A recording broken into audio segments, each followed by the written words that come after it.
노래라는 게 기술로만 되는 게 아니고 인생으로 되는 것 같습니다. 살아가는 삶 속에서 하나님의 은혜에 대한 감격, 그리고 그것을 경험한 것이 이렇게 표현되어지는 것이 찬양이다 생각이 되는데, 우리 실버 찬양대 귀한 찬송 진심으로 감사를 드립니다. 우리 옆에 있는 분들하고 인사 좀 나눌까요? 반갑습니다. 예배 오신 여러분들 주님의 이름으로 축복하고 환영합니다. 제가 어제 오후에 한 집사님으로부터 전화를 받았습니다. 좀 연세가 있는 집사님인데 남편이 길을 가다가 넘어져서 얼굴에 큰 찰과상을 입고 뇌에 사진도 찍었습니다. 그러면서 다리에 힘이 없어서 벌써 몇십 번 넘어졌는데 너무 힘들고 고통스럽다고 기도를 부탁하면서 눈물을 흘리시는 그 집사님의 그 목소리를 들었습니다. 참 마음이 아파요. 어떤 사람은 인생이 꽃길 같은데 어떤 사람은 인생이 광야길 같은, 아마 속에서 탄식이 나오지 않을까. 왜 내 인생은 이렇게 힘들고 어렵습니까? 하나님 앞에 안타까운 탄식의 고백이 나오는 사람들이 있습니다. 우리가 인생을 이야기할 때 광야와 같다라고 비유를 하기도 합니다. 힘들고 어렵고 고통스럽고 내 생각대로 인생이 되지 않을 때 인생이 광야 같다, 그런 고백을 하면서 살아가는 사람들이 있습니다. 그 이유는 첫째가 막막하기 때문입니다. 지금 내가 당하는 이 어려움이 조금 후에는 풀려질 것이다.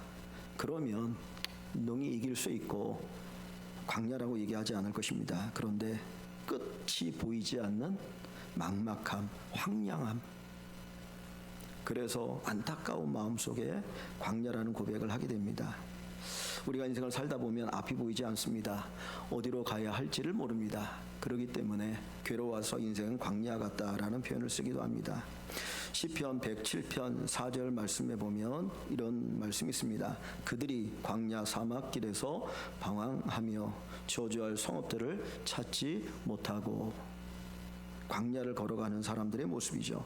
두 번째로 인생을 광야라고 표현하게 되어지는 것은 고독과 외로움의 장소이기 때문입니다. 광야에는 사람도 없고요, 소리도 없고 위로도 없습니다. 평상시에는 내 곁에 많은 사람이 있는 것 같은데 진짜 내가 힘들고 어려울 때, 누군가의 도움이 필요할 때 돌아보면 아무도 나를 도와줄 사람이 없다라는 것입니다. 내 마음을 알아주는 사람도 없고 기도해도 응답이 없는 답답한 마음이 계속되어지고 세상에 홀로 톡 버려진 존재와 같은 그 외로움을 느낄 때 우리는 인생이 광야 같다라는 고백을 합니다. 그래서 욥도 모든 것을 잃어버렸죠. 그의 부유함도 다 잃어버렸고 10명의 자식도 잃어버렸고, 그리고 사랑했던 아내도 떠나갔을 때 욥은 이렇게 스스로를 탄식합니다. 욥기 30장 29절 말씀해 보면 나는 이리의 형제요 타조의 벗이로다. 내 곁에 사람이 없다는 거예요. 내 곁에 아무런 사람도 없고 들짐승만이 내 옆에 있구나라고 하면서 자기 외로움을 고백합니다. 세 번째, 인생을 광야로 표현한 것은 결핍과 고통의 자리이기 때문입니다. 광야에는 물도 없습니다. 음식도 없습니다. 그늘도 없습니다. 내가 의지했던 모든 것들, 내가 누렸던 모든 것들이 다 사라버려진 자리가 광야입니다. 그러다 보니까 아무것도 없는, 정말 의지할 것 없는 그 고통 속에서 살아가는 삶을 인생이 광야와 같다라고 표현을 하고 있습니다. 오늘 우리가 현실에서 겪는 광야가 여러분에게는 뭐가 있으십니까? 생각대로 되지 않는 삶의 현실, 그것이 마치 광야처럼 여러분에게 다가오십니까? 너무 힘들고 어려워서 탄식합니다. 내가 광야 한복판에 서 있는 것과 같다. 그런 고백을 가지고 살아가는 분이 있지 않습니까? 이스라엘 백성들은 40년 동안 광야 생활을 했습니다. 그들이 출애굽해서 가나안 땅에 들어가기까지 40년의 삶을 아무것도 없는 허업을 파닌, 정말 그 먼지만이 흩날리는 그 광야에서 40년의 삶을 살았습니다. 출애굽할 때 갓 태어났던 아기였다면 아기의 시절을, 어린 시절을, 청년의 시절을, 그리고 장년의 시절을 광야에서 보낼 수밖에 없었던 삶이었던 것이죠. 이스라엘 백성들에게 있어서 광야는 단순한 비유적인 표현이 아니라 실제 광야의 삶이었습니다. 이스라엘 백성들이 왜 광야의 삶을 살아야 했습니까? 그들이 광야의 삶을 살아갈 수밖에 없었던 이유는 민수기 13장 14장에 보면 이제 가나안 땅에 들어가기 위해서 가나안 땅을 정탐을 합니다. 도대체 하나님이 약속하신 땅 가나안이 어떤지 한번 보자. 우리가 어떻게 하면 그 땅을 정복할 수 있는지 한번 살펴보자. 그래서 12명의 정탐꾼을 가나안 땅에 보냈습니다. 그들이 40일 동안 정탐을 하고 돌아와서 보고를 합니다. 그 땅은 정말 좋은 땅이다. 젖과 꿀이 흐르는 약속의 땅이다. 그런데 문제는 우리가 그 땅을 정복할 수 없다라고 이야기합니다. 우리는 그들에 비하면 메뚜기에 지나지 않는다. 우리의 힘으로 결국 가나안 땅을 정복할 수 없다. 그들의 이야기는 하나님에 대한 불신이었습니다. 하나님 가나안 땅을 주겠다고 했는데, 내가 너희로 살게 하겠다고 했는데 하나님을 믿지 못했기 때문에 그들은 들어갈 수 없다라고 얘기하죠. 하나님께서 그 소리를 들으시고 그들을 징계하셨습니다. 그래서 40일을 정탐했는데 하루에 1년씩 해서 40년 동안 그들이 광야에 살게 되었습니다. 물이 없는 메마른 땅, 농사 지을 수 없는 땅, 낮에는 뜨거운 태양빛이 내리쬐는, 그리고 밤에는 추위가 몰려오는 그 광야에서 장장 40년의 삶을 살게 되었습니다. 이 광야는 이스라엘 백성들에게 분명히 불신에 대한 징계의 장소입니다. 그들이 하나님 온전히 믿지 못했기 때문에 하나님께서 그들을 징계하시기 위해서 광야를 허락하셨어요. 그러나 광야는 단순한 징계 장소가 아니고 오히려 하나님께서 그들을 연단하시는 큰 목적을 가지고 계신 장소입니다. 여러분, 사람이 언제 성숙해집니까? 사람이 언제 성장합니까? 잘 나갈 때 성장하는 것이 아니라 큰 고난과 아픔과 어려움을 겪고 나면 그때 인생을 깨닫게 되어지고, 아, 삶을 이렇게 사는 게 아니었구나, 이렇게 살아야 되었구나 하고 깨닫게 되어집니다. 하나님께서도 이스라엘 백성들에게 광야를 주신 이유는 그들을 훈련시키고 연단시켜서 성숙한 믿음의 사람을 만드시는 데 목적이 있다라는 거예요. 우리의 기도 제목은 하나님, 내가 가지고 있는 이 광야, 내가 있는 이 광야의 길이 속히 사라졌으면 좋겠습니다. 나도 좀 꽃길을 걸었으면 좋겠습니다. 이런 기도를 우리가 많이 드리죠. 그럼에도 불구하고 하나님께서 우리에게 광야를 허락하신 이유가 어디에 있습니까? 오늘 본문은 우리에게 광야를 지나야 되는 이유를 우리에게 몇 가지 이야기해 줍니다. 자, 2절 말씀 한번 같이 읽어봅니다. 다시 한번 2절을 읽어봅니다. 내 하나님 여호와께서 이 40년 동안에 내게 광야의 길을 걷게 하신 것을 기억하라. 이는 너를 낮추시며. 아멘. 하나님께서 이스라엘 백성들에게 광야를 걷게 하신 것을 기억하라고 말합니다. 이스라엘 백성들이 평생 잊어서는 안 되는, 그들의 후손조차도 잊어서는 안 되는 이유가 뭐냐? 광야를 걷게 하신 거예요. 이거 잊지 말라는 겁니다. 그런데 그 이유가 뭡니까? 광야를 왜 걷게 하셨습니까? 첫 번째가 너를 낮추시며. 너를 낮추시며. 여러분, 사람이 언제 낮아집니까? 내 생각대로 잘 되면 사람은 교만합니다. 아, 인생이 내 뜻대로 되는 거야. 자기가 주인인 줄 알고, 자기가 최고인 줄 알고 우쭐해지고 교만해지고 안하무인이 되기가 쉽습니다. 그런데 언제 낮아집니까? 광야의 길을 걸어갈 때. 이 낮추다라고 하는 이 단어가 히브리어로 아나라고 하는 단어입니다. 근데 그 뜻이 고통을 주다, 겸손하게 하다 하는 뜻이에요. 고통을 주다, 겸손하게 하다. 서로 다른 뜻 같은데 그 두 뜻이 이 안에 있는 건 뭡니까? 고통을 통해서 뭐가 되는 거예요? 겸손하게 되는 거예요. 하나님께서 우리에게 고통을 허락하신 이유는 우리를 겸손하게 만드시기 위함입니다. 여러분들이 주보를 받으셨을 때 주보의 내용을 보셨는지 모르겠는데 주보 표지에 보면 야고보서 4장 1절의 말씀이 기록되어 있습니다. 주 앞에서 낮추라. 그리하면 주께서 너희를 높이시리라. 주 앞에서 낮추라. 그리하면 주께서 너희를 높이시리라. 여러분, 하나님께서 우리를 높이시기 위해서 우리를 어떻게 하셔요? 낮추셔요.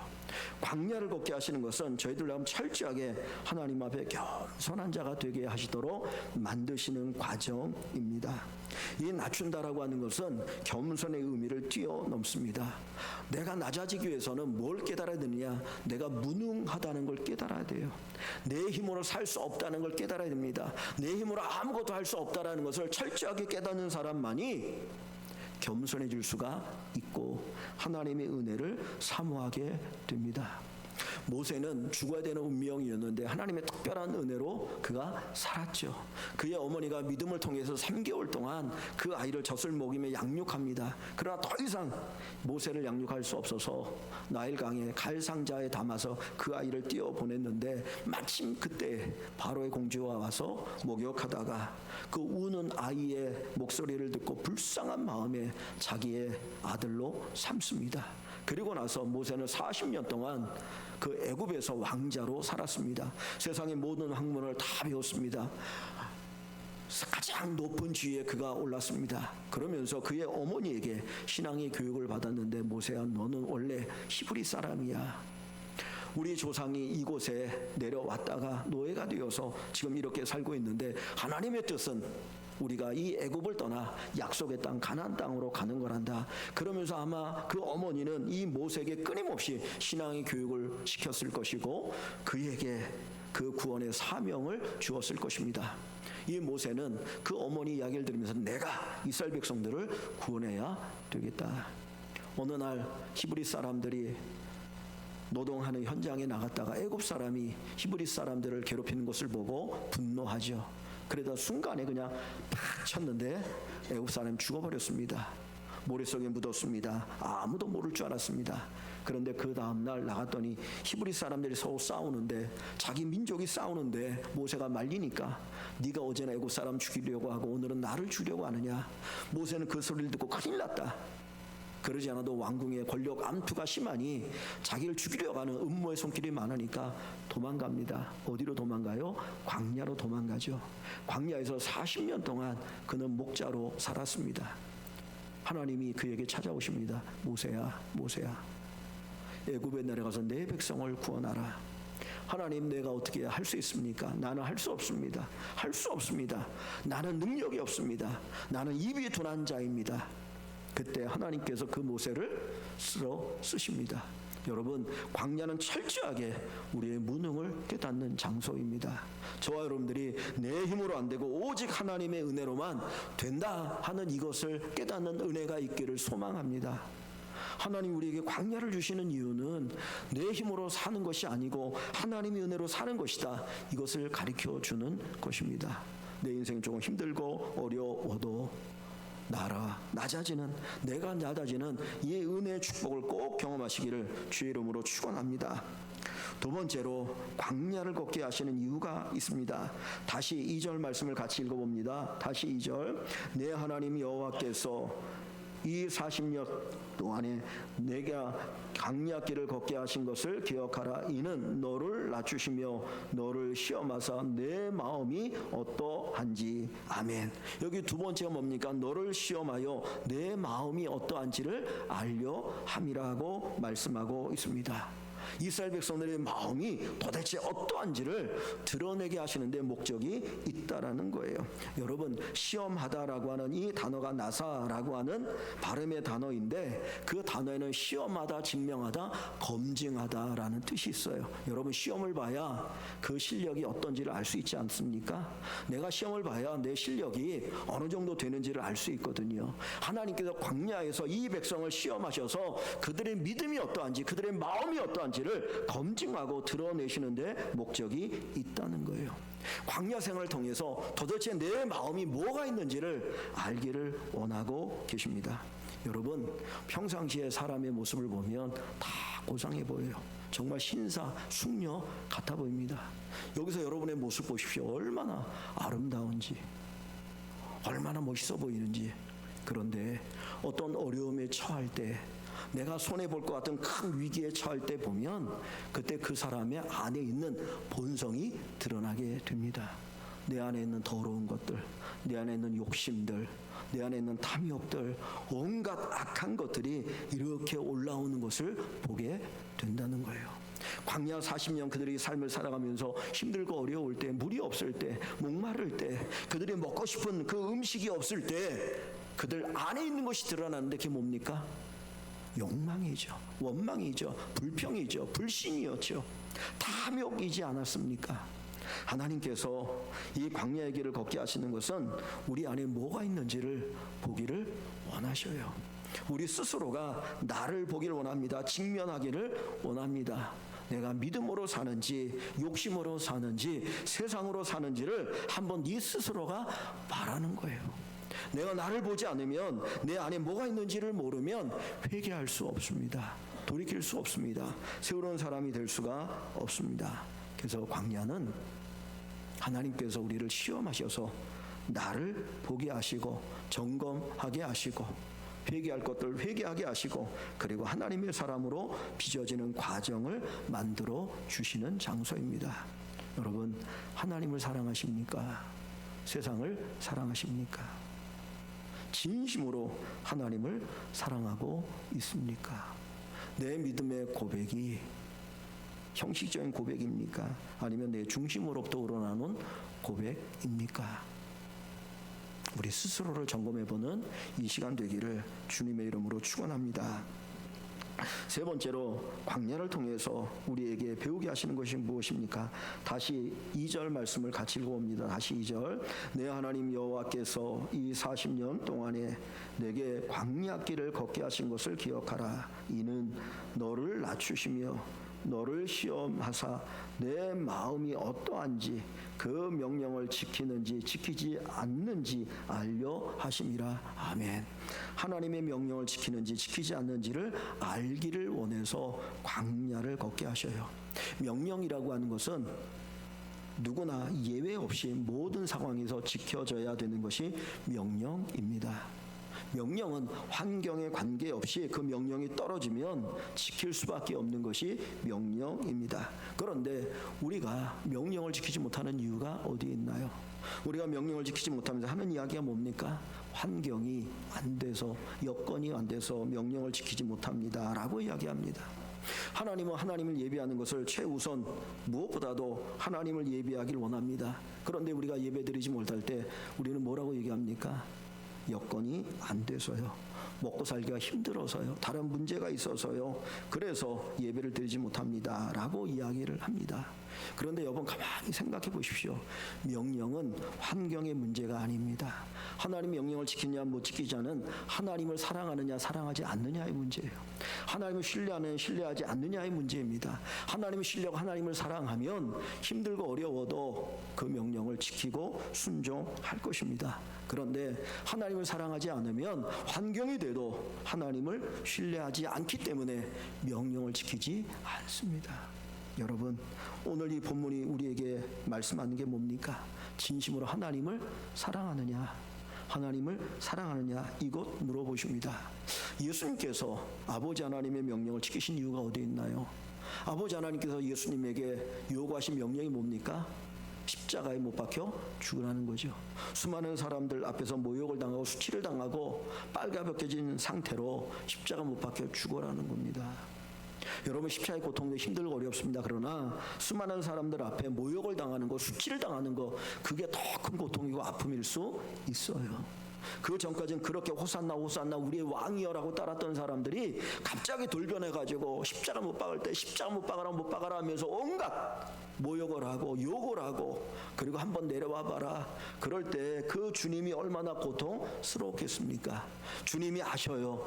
그럼에도 불구하고 아멘하고 십자가의 길을 걸어갈 수 있었던 것은, 순종하는 이유는 단 한 가지, 아버지 하나님을 사랑했기 때문입니다. 여러분, 저 여러분들이 하나님을 사랑하면 하나님의 명령을 지킬 수 있습니다. 광야는 내가 얼마나 하나님을 사랑하는지를 확인해보는 장소예요. 여러분, 진심으로 하나님을 사랑하는지 여러분 스스로 확인해 보시기를 바랍니다. 다른 사람의 이목 때문에 아니고, 뭔가를 더 받기 위해서가 아니고, 하나님을 사랑해서 믿음의 길을 걸어가고 주의 말씀에 순종하고 그 말씀이 우리의 가져오는 복을 누리는 귀한 문을 되시기를 주의 이름으로 간절히 축원합니다. 광야는 우리를 낮추고 우리의 마음이 어떤지를 시험하고 주의 명령을 지키는지를 확인하는 장소가 광야예요. 그런데 이것만이 있는 곳이 광야가 아니고 하나님의 특별한 은혜가 임하는 곳이 또 광야입니다. 광야를 걸어갈 때 하나님은 그냥 우리를 두시지 않으셔요. 하나님의 특별한 은혜를 우리에게 내려주셔요. 자, 3절을 한번 읽습니다. 3절 말씀을 같이 봅니다. 3절. 너를 낮추시며 너를 줄이게 하시며 또 너로 알지 못하며 내 조상들도 알지 못하던 만나를 내게 먹이신 것은 아멘. 자, 여기 보니까 이스라엘 백성들이 너도 알지 못하고 내 조상들도 알지 못하던 만나를 내게 먹이셨다. 이스라엘 백성들이 이제까지 한 번도 경험해 보지 못한 만나의 은혜를 경험하게 됩니다. 하나님이 아브라함과 이삭과 야곱, 요셉 사랑하셨죠. 그러나 그들은 만나의 은혜를 몰랐습니다. 이스라엘 백성들도 전혀 몰랐고 기대도 못했습니다. 그런데 하나님이 광야 40년을 가는 동안 매일같이 하루도 빠지지 않고 그들에게 만나를 내려주셨다는 거예요. 광야는 하나님의 특별한 은혜가 임하는 장소입니다. 메마르면 메마를수록 하나님의 은혜가 더 풍성하게 흘러 넘칩니다. 여러분의 삶의 환경이 힘들고 어렵습니까? 여러분 낙심하지 마십시오. 거기에 하나님의 특별한 은혜가 흐르고 있는 것을 믿으시고 그것들을 경험하는 귀한 축복이 있기를 소원합니다. 성경에 보면 하나님의 많은 기적이 있어요. 그런데 언제 기적이 가장 많이 일어났느냐? 광야 40년. 광야에서 40년 동안에 어마어마한 놀라운 기적의 역사가 일어납니다. 여러분, 하나님의 은혜를 경험할 수 있는 최고의 기회가 내가 힘들고 어려울 때예요. 그때 하나님 앞에 주님 도와주시고 이 광야에서 살아계신 하나님을 만나게 하소서. 그들은 매일같이 새벽마다 만나를 먹었습니다. 낮에는 구름 기둥이 그들을 가리워서 그늘 가운데 거하게 하죠. 밤에는 불기둥의 은혜로 따뜻하게 밤을 보내게 하셨습니다. 신명기 29장 5절 말씀에 보면 이렇게 고백합니다. 주께서 40년 동안 너희를 광야에서 인도하게 하셨거니와 너희 몸에 옷이 낡아지지 아니하였고 너희 발에 신이 헤어지지 아니하였다. 그들이 농사 짓지도 않았어요. 뭐 만들지도 않았어요. 그런데 하나님이 넉넉하게 그들로 광야를 살게 하십니다.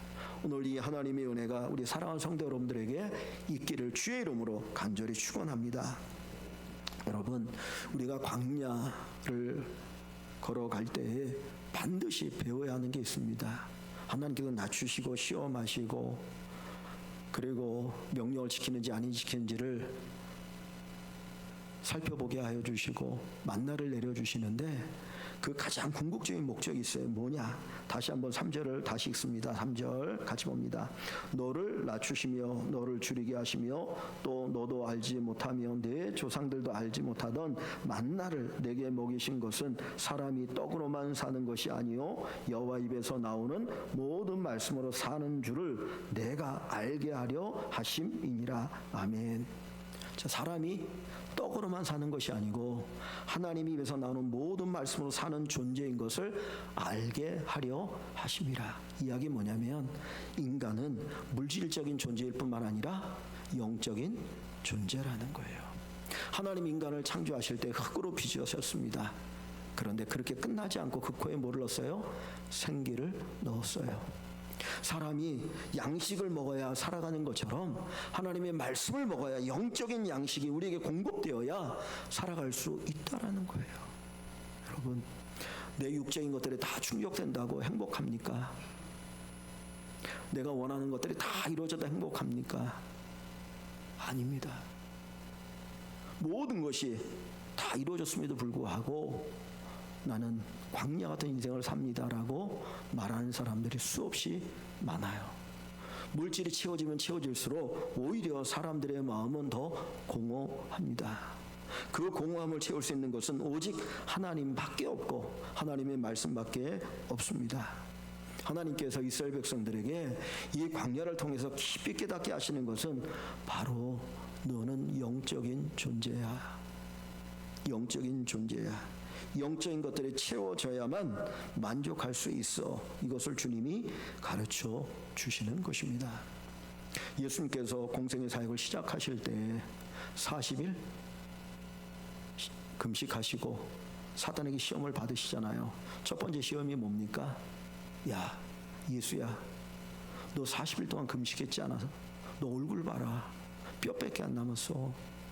너 아무것도 먹지 못했는데 너 네가 하나님의 아들이라며? 그렇다면 이 앞에 있는 돌을 떡 만들어서 먹어봐라.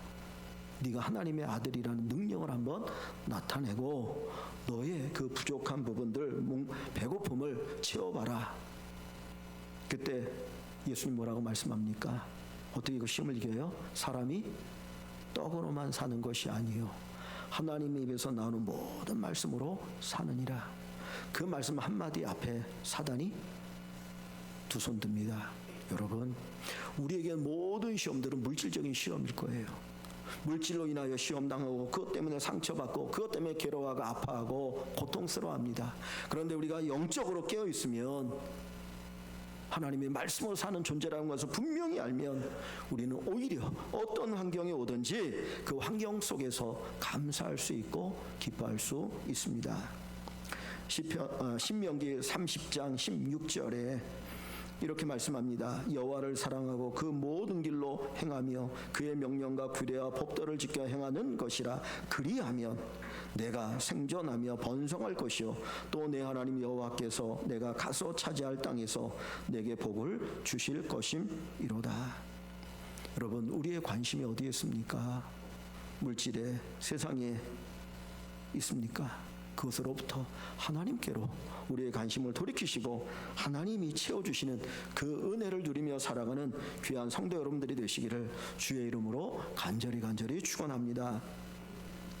광야라고 하는 단어가 히브리어로 미드바르라고 합니다. 미드바르. 저 미드바르라고 하는 단어는 두 단어가 합쳐진 단어예요. 하나는 미 하는 거는 함께, 영어로 위드라고 하는 뜻이 있고, 드바르, 저거는 이제 발음이 바뀐 건데 원래 다바르라고 하는 단어인데 그 말씀이라는 단어입니다.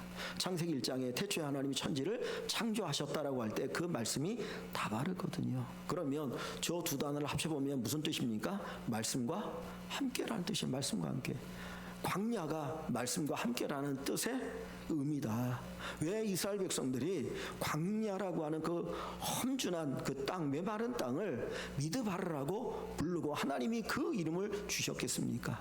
광야는 오직 뭐로 사는 땅이에요? 말씀으로 사는 땅이에요. 말씀과 함께 말씀으로 살아가고 말씀을 배우는 땅이 바로 미드바르 광야입니다. 여러분, 힘들고 어려울 때, 내 생각대로 이루어지지 않을 때 미드바르, 말씀과 함께를 우리가 고백하고 말씀을 새롭게 배우는 은혜가 있기를 소원합니다. 우리가 광야를 걸어가면서 하나님의 음성이 들려지기 시작합니다. 광야를 걸어가면 이전에 보지 못했던 하나님의 은혜와 하나님의 사랑을 새롭게 보는 은혜가 열리게 되어질 것입니다. 미드바르, 말씀과 함께 말씀을 통해서 광야를 지나시고 그리고 성숙되어진 은혜가 차고 넘치기를 주의 이름으로 축원합니다. 여러분, 요즘은 대장간이 별로 없죠. 진짜 이렇게 제가 영상에 본 거는 서울에 한두 개 이렇게 있는 것 같더라고요. 근데 대장간에 가면 반드시 있는 게 뭐냐면 용광로가 있습니다. 쇠를 녹이는 용광로가 있어서 거기에다가 이 대장장이가 쇠를 이것저것 뭐 망가진 쇠든 뭐 이런 것들을 넣고 녹이고 그리고 그것을 가져다가 두들겨서 기구를 만들거든요. 광야는 용광로와 같다라는 거예요. 못 쓰게 된 쇠들을 모아다가 그 용광로에다가 녹여버립니다. 형체가 사라지게 되어지죠. 하나님께서 이 광야의 훈련을 통해서 우리를 녹이십니다. 우리 안에 더럽고 추하고 악한 것들을 다 녹이시고 그리고 새로운 존재를 만들어 가시기 위해서 준비하시는 과정입니다. 어찌 보면 때로는 형체를 몰라볼 정도로 녹아질 수도 있어요. 그런데 그 과정 속에서 저와 여러분들이 새롭게 빚어지는 은혜가 있기를 소망합니다. 두 번째로 이 용광로 속에 있는 쇠를 가져다가 대장장이 어떻게 합니까? 열심히 두들기죠. 두들기면서 형체를 만들지 않습니까? 그 형체가 만들어지면 또 넣었다가 빼서 두들기고 또 넣었다 빼서 두들기고 그러면서 낫을 만들기도 하고 이것저것 만들기도 합니다. 하나님께서 우리로 하여금 광야를 통해서 우리를 빚어가신 귀한 은혜를 베풀어 주시게 됩니다. 말씀 앞에서 우리의 생각이 깨어지고 시련 앞에서 우리의 믿음이 새로워지고 기도의 자리에서 우리의 의지가 하나님 앞에 잘 길들여지는 이 은혜가 꼭 있어지길 소망합니다. 세 번째로는 이 용광로와 같은데 어떠냐? 결국은 이 물속에 담갔다가 결국은 어떻게 됩니까? 완성의 순간을 경험하게 되어지는 것이죠. 이제 다 두들기고 들여서 되면 물속에 꼭 담아서 그 다음에 그것을 사용하게 됩니다. 하나님께서도 마지막에 우리에게 은혜의 물속에 담으셔서 우리를 귀하게 쓰실 줄 믿습니다. 말씀을 통해서 고난을 통해서 은혜의 평강 속에서 우리가 빚어지는 귀한 은혜가 있기를 주의 이름으로 간절히 축원합니다. 많은 사람들이 하나님이 신실한 많은 사람들 하나님 앞에 귀하게 쓰여졌던 사람들은 다 광야를 지난 사람들이에요. 다른 말로 하면 광야 학교를 졸업한 사람들입니다. 광야에는 교과서가 없어요. 거기에서는 만나와 말씀을 통해서 훈련이 되어지고 광야에는 선생은 없지만 성령님이 스승이 되셔서 인도해 주셔서 결국 성숙한 믿음으로 졸업장을 받고 하나님 앞에 쓰임받게 됩니다. 사랑하는 성도 여러분, 여러분이 어떤 상황이 있는지는 모르겠습니다. 어떤 사람은 육체적으로 광야 가운데 있고 탄식이 나오는 그런 삶의 현장 가운데 있는 분들도 있을 줄 압니다.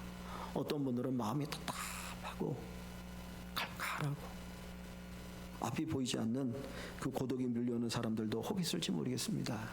그런데 이 모든 과정을 통해서 하나님 우리를 새롭게 빚으시는 은혜를 주신다 하는 것을 우리가 꼭 확인하고 경험할 수 있기를 주의 이름으로 축원합니다. 오늘 이 말씀의 마지막 끝부분 사람이 떡으로만 살 것이 아니요 여호와 입에서 나오는 모든 말씀으로 사는 줄 알게 하려 하심이라. 이 고백이 우리의 고백되기를 주의 이름으로 간절히 축원합니다. 여러분 주보를 보시면 주보 안에 오늘 제가 주보 안에는 악보를 하나 넣었습니다. 제목이 광야를 지나며 라고 하는 악보입니다.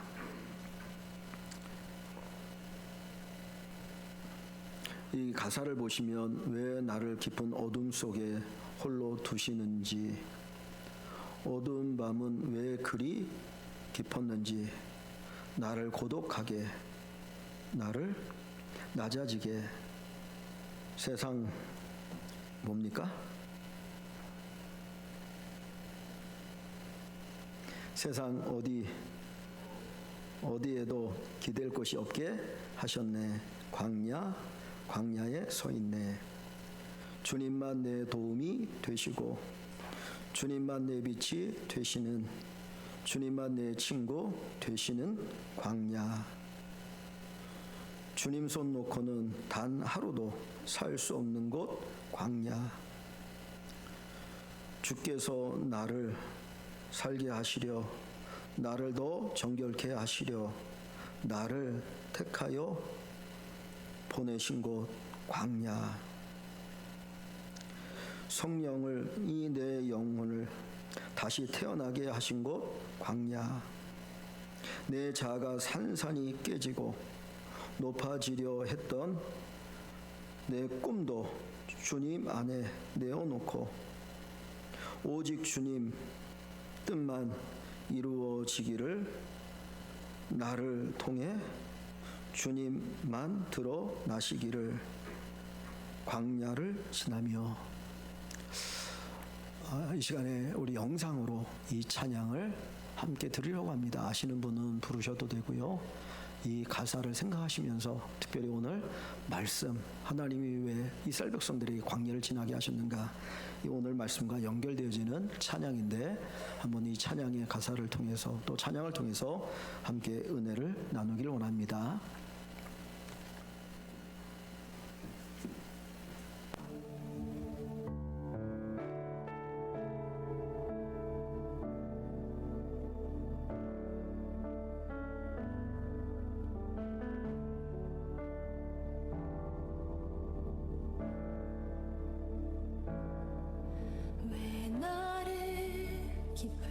어둠 속에 홀로 두시는지 어두운 밤은 왜 그리 길었는지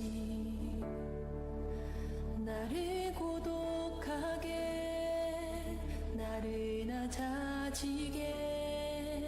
세상 어디로 기댈 곳이 없게 하셨네.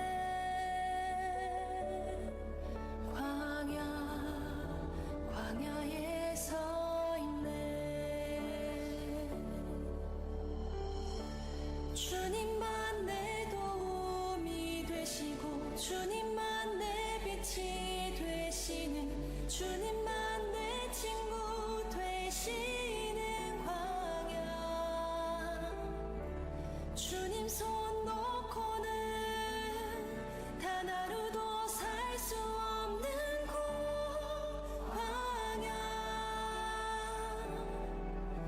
광야에 서 있네.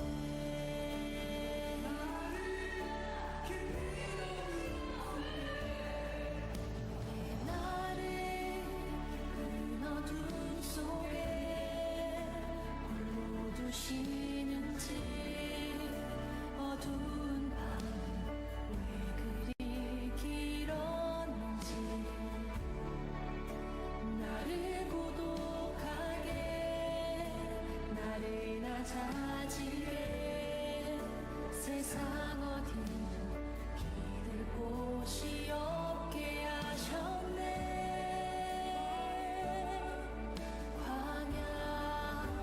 광야에 서 있네. 주님만 내 도움이 되시고 주님만 내 빛이 되시는 주님만 내 친구 되시는 광야. 주님 손 놓고는 단 하루도 살 수 없는 곳 광야.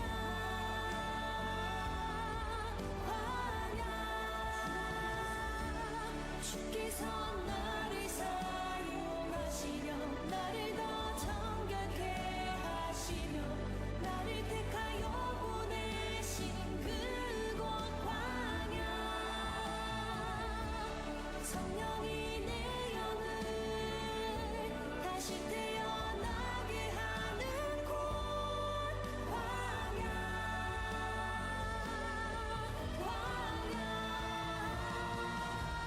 주님만 내 도움이 되시고 주님만 내 빛이 되시는 주님만 내 친구 되시는 광야. 주님 손 놓고는 단 하루도 살 수 없는 곳 광야.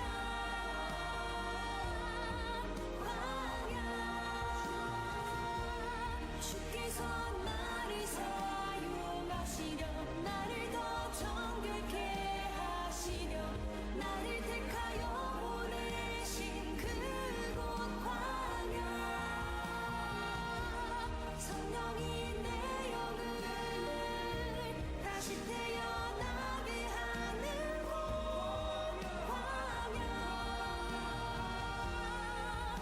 광야에 서 있네.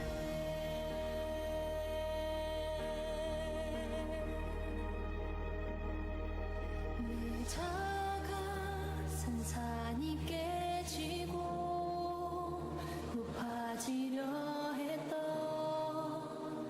내 꿈도 주님 앞에 내어놓고 오직 주님 뜻만 이루어지기를 나를 통해 주님만 드러나시기를.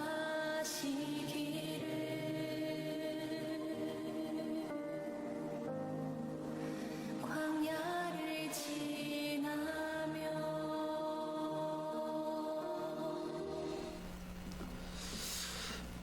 여러분들에게는 어떤 광야가 있는지 모르겠습니다. 육체의 질병의 광야가 또 있을 수 있고요. 내가 소원했던 꿈이 이루어지지 않아서 실패 광야를 보낼 수도 있고 관계의 단절로 인한 고통의 광야를 보낼 수도 있습니다. 근데 분명한 것은 광야는 하나님의 은혜를 새롭게 체험하는 은혜의 장소입니다. 하나님의 사랑을 풍성하게 경험할 수 있는 곳이 광야입니다. 우리 이 시간 한번 기도합니다. 하나님, 정말 내가 낮아지고 내 마음이 어떠한지를 살펴보고, 그리고 하나님을 사랑하는지, 그리고 주의 명령 가운데 행하는지를 보게 하시되, 사람이 떡으로만 사는 것이 아니고 하나님의 입에서 나오는 모든 말씀으로 사는 것들을 배우는 삶이 되게 하여 주시되, 특별히 하나님의 은혜가 살아 역사하는 것들을 더 많이 경험하는 나의 삶이 되게 하옵소서. 헛된 광야를 보내지 않게 하시고 주님 만나는 광야, 주님의 은혜를 체험하는 광야, 주의 능력을 체험하는 광야, 살아계신 하나님을 만나는 그 은혜가 우리에게 있게 하여 주옵소서. 우리 시간 한번 말씀 생각하면서 기도합니다.